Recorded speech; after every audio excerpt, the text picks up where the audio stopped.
হাঁটতে হাঁটতে একটি পুরনো বাড়ির দিকে চোখ চলে যায়, যা বহু বছর ধরে খালি পড়ে আছে। দরজা এক অজানা শক্তি দিয়ে ধীরে ধীরে খোলা হচ্ছে, আর ভিতর থেকে বেরোচ্ছে হালকা আলো। কেউ বা কিছু সেখানে আছে, কিন্তু কি বা কে বোঝা যাচ্ছে না। ভেতরে ঢুকে দেখা যায় অদ্ভুত ছায়া আর নড়াচড়া। প্রতিটি ধাপেই মনে হয় কেউ তাকিয়ে আছে। বইয়ের তাকের ওপর পড়ে থাকা একটি প্রাচীন পশুর চামড়া বই হঠাৎ নিজে নিজে থেকে খুলে যায়। পাতাগুলোতে অদ্ভুত চিহ্ন আর লোকানো অক্ষর, যা শতাব্দীর রহস্য বলে মনে হচ্ছে।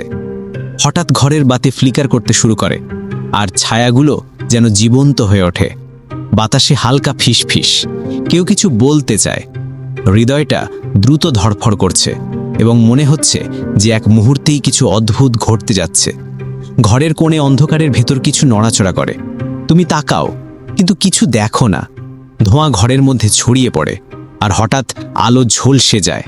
মনে হচ্ছে কেউ তোমার সামনে দাঁড়িয়ে আছে, কিন্তু চোখে কিছুই দেখা যায় না। শান্তি, আবারও নিঃশব্দ, কিন্তু ঘুমন্ত ঘর আর কুয়াশার ভেতর লুকানো রহস্য এখনো অমোঘ। বইটির পাতা হালকা বাতাসে কাঁপে, যেন বলছে এখান থেকে যা একবার জানলে আর ফিরে যাওয়া সম্ভব নয়। রহস্য এখনো পুরোপুরি উন্মোচিত হয়নি। তুমি কি সাহস করবে জানতে? কারণ এই শহরের নিঃশব্দ রাতগুলো শুধুমাত্র দেখতে দেয়, কিন্তু সব কিছু কখনো সহজে প্রকাশ পায় না।